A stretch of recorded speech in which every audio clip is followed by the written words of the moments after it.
কৰণৰ পূৰ্বজন্ম বালিবীৰ বলিবীৰ বীৰ হনুমান কৰণৰ সমান বীৰ পৃথিৱীত নাই। কৰ্ণ এজন বীৰে এনে নহয়, কৰ্ণ এজন দানীও আছিল। নিজৰ পুত্ৰক দান দি জগতত দানৰ ক্ষেত্ৰত সৰ্বোচ্চ স্থান অধিকাৰ কৰি দাতা কৰ্ণৰূপে নাম ৰাখি থৈছে। কিন্তু কুৰুক্ষেত্ৰৰ যুদ্ধত অৰ্জুনৰ হাতত কৰ্ণৰ মৃত্যু হৈছিল। হিন্দু দৰ্শনত পূৰ্বজন্ম বিশ্বাস কৰাটো এটা সনাতন সংস্কৃতিৰ পৰম্পৰা। গতিকে কৰ্ণৰ পূৰ্বজন্ম কি আছিল? কিয় অৰ্জুনৰ হাতত কৰ্ণ মৰিব লগা হৈছিল? পূৰ্বজন্মই কি কয়? ইয়াৰ এটা চমু আলোচনা লিখনিৰ যোগেদি ক'বলৈ বিচৰা হৈছে। কৰ্ণৰ পূৰ্বজন্ম সম্পৰ্কে ব্যাসদেৱে ৰচনা কৰা মহাভাৰতত কোনো কথা উল্লেখ নাই যদিও পদ্ম পুৰাণৰ মতে কৰ্ণ পূৰ্বজন্মত আছিল ব্ৰহ্মাই সৃষ্টি কৰা দেৱ চেদাজ। সেই চেদাজে পাছৰ জন্মত সূৰ্যপুত্ৰ কৰ্ণৰূপে কুন্তীৰ গৰ্ভত জন্ম লৈছিল। চেদাজৰ জন্ম আৰু সেইজন চেদাজে কেনেকৈ কৰ্ণৰূপে জন্ম ধৰিছিল তাৰ মূল কাহিনীটো আছিল এনেধৰণৰ। এবাৰ মহাদেৱ আৰু ব্ৰহ্মাৰ মাজত প্ৰচণ্ড যুদ্ধ হৈছিল।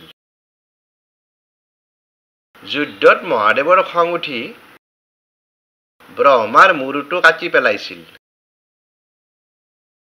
ব্ৰহ্মাৰ মূৰ মহাদেৱে কাটি পেলোৱাত ব্ৰহ্মাৰো বহু খং উঠি খঙৰ ধমকত কঁপি থাকোঁতে ব্ৰহ্মাৰ দেহৰ পৰা ঘাম ওলাইছিল। কিছুমান গ্ৰন্থত ঘাম নহয় তেজ ওলোৱা বুলিও লিখা আছে। ব্ৰহ্মাৰ দেহৰ পৰা ওলোৱা ঘাম বা তেজৰ পৰা ব্ৰহ্মাই মহাদেৱৰ লগত যুদ্ধ কৰিবলৈ এজন বীৰৰ জন্ম দিছিল, যাৰ নাম আছিল চেদাজ। চেদাজৰ সংস্কৃত অৰ্থ হ'ল দেহৰ পৰা ওলোৱা ঘাম। জন্ম পায়ে চেদাজে মহাদেৱক আক্ৰমণ কৰিবলৈ খেদি ফুৰিব ধৰিলে।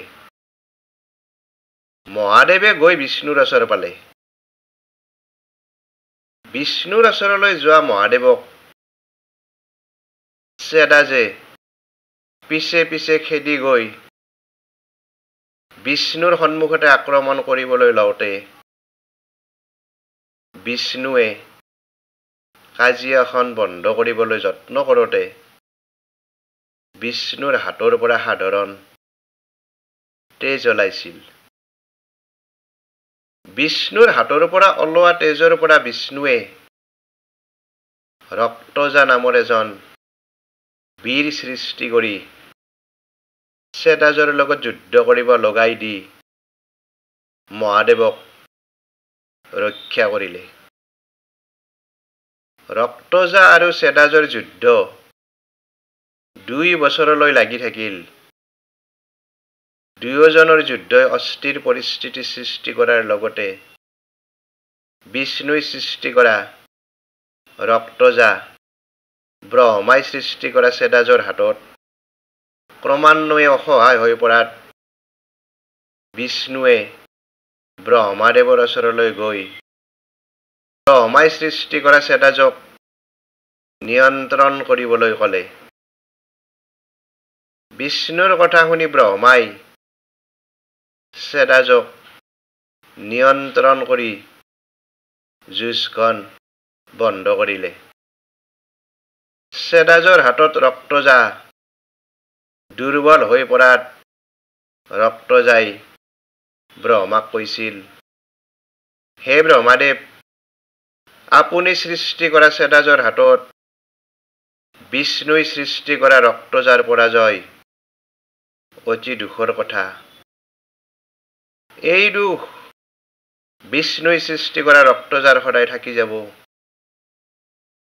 তেতিয়া ব্ৰহ্মাই ৰক্তজাক সান্তনা দি কৈছিল, হে বিষ্ণু সৃষ্ট ৰক্তজা, তুমি দুখ নকৰিবা। আজি যি ধৰণে চেদাজৰ হাতত তোমাৰ পৰাজয় হৈছে, পৰৱৰ্তী জীৱনত তুমিও এদিন চেদাজক পৰাজিত কৰিব পাৰিবা।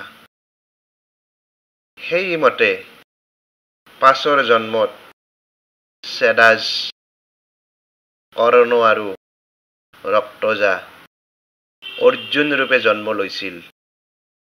এয়ে আছিল কৰ্ণৰ পূৰ্বজন্ম। কৰ্ণৰ কথা কওঁতে অৰ্জুনৰ পূৰ্বজন্মৰ কথা ওলাই পৰিল।